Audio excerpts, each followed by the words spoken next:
உரிய தியான வசனம் சங்கீதம் 48வது அதிகாரம் 14வது வசனம். இந்த தேவன் என்றென்றைக்கும் உள்ள சதா காலங்களிலும் நம்முடைய தேவன், மரண பரியந்தம் நம்மை நடத்துவார். நாம் அனைவரும் இரு தலைவர்களுள் ஒருவருக்கு கட்டுப்பட்டிருக்கிறோம். ஒருவரோ மனுஷனையும் இந்த உலகத்தையும் உண்டாக்கினவர், அவரே எல்லாவற்றிலும் பெரியவர். சகலரும் தங்கள் முழு ஆத்மாவோடு அவருக்கு கீழ்ப்படிய கடனாளிகளாய் இருக்கிறார்கள். நம்முடைய சிந்தை அவருடைய ஆளுகைக்கு ஒப்பு கொடுக்கப்பட்டால் ஞானத்தின் ஊற்றாகிய அவரிடமிருந்து புதிய ஆவிக்குரிய பலனை பெற்றுக்கொள்வோம்.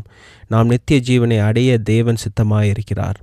சாத்தானோ உலகத்தின் அதிபதியாயிருக்கிறான்.